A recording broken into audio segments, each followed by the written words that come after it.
Welcome to my ranking of all the Final Destination movies. I know my cat has really been looking forward to this one.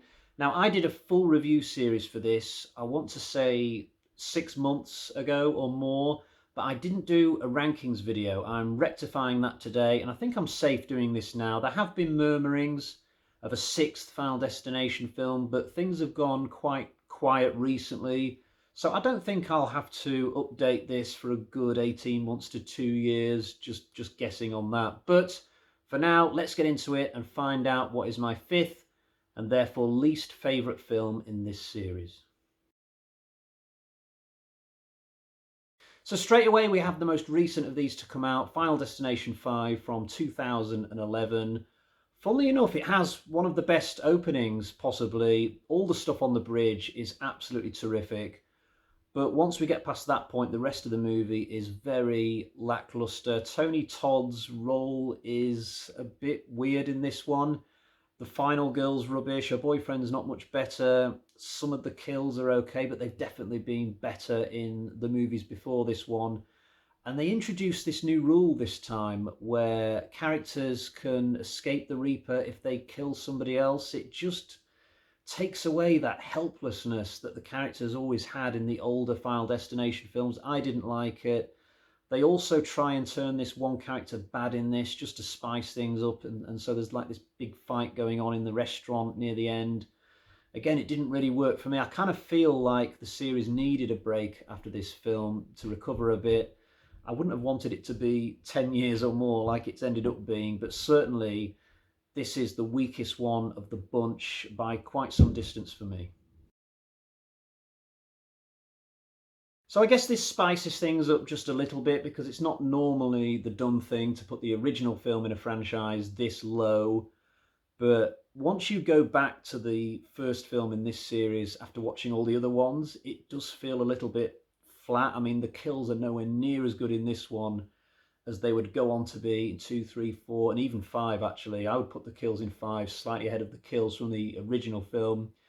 I've put this one higher on the list than number 5, though, because it's a good story. It's a good original tale, and you've not seen it before at the time that you watch this one.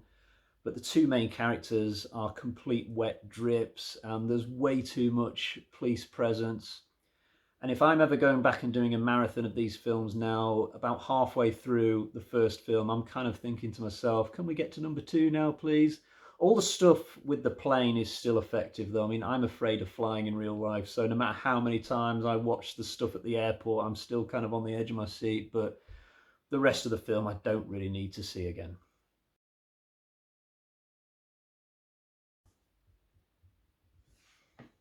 My cat has disappeared at some point. I guess maybe he didn't like the fact that Final Destination 5 was bottom. I don't know. But anyway, we're getting into the really good ones now. Final Destination 2 does something different with the storyline. It doesn't just repeat the plot from number 1. I can't say the same thing about Final Destination 3 and 4.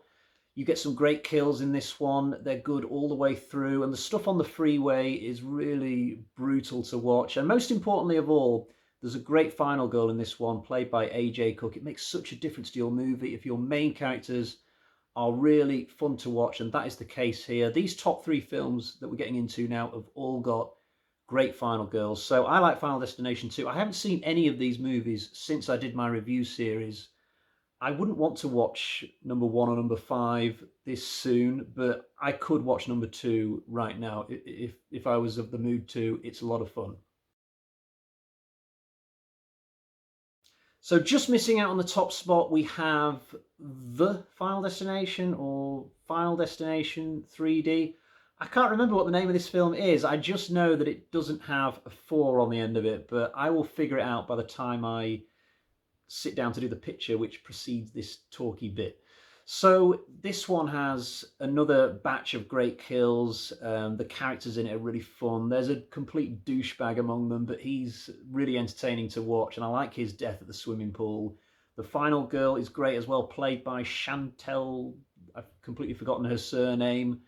Funnily enough, the opening of this movie is possibly the weakest in the series. The whole stock car rally thing never really did it for me. I did think it was creepy, though, that the characters go back there later in the film. I thought that was quite good. But where this film really scores its points is the last 20 minutes. The stuff in the cinema is great. And then you get that fake out death on the escalator thing. Love that. And then the coffee shop closer with the X-ray stuff. Absolutely brilliant. So I'm happy to put this film in second place. I think it's a highly underrated entry in the franchise. And our winner today is number 3. We've got roller coasters in this one, which I am terrified of in real life. And we've got trains at the end of this, which I absolutely love. So the two biggest set pieces in this film, I have completely different emotions about, but both very strong emotions. You know what else I get emotional about? Mary Elizabeth Winstead. And in between everything else, you got another batch of great kills. This series really was flying at this point. Having said that, this film didn't win by a huge margin. I really had to think about it between 2, 3, and 4. They are the excellent films in this franchise for me. But just by virtue of a photo finish, VAR, number 3 gets the nod. It is my favourite Final Destination film. Do let me know yours in the comments. Other than that, I'm going to wrap things up here and I'll see you again another time for another video. Cheerio. Au revoir.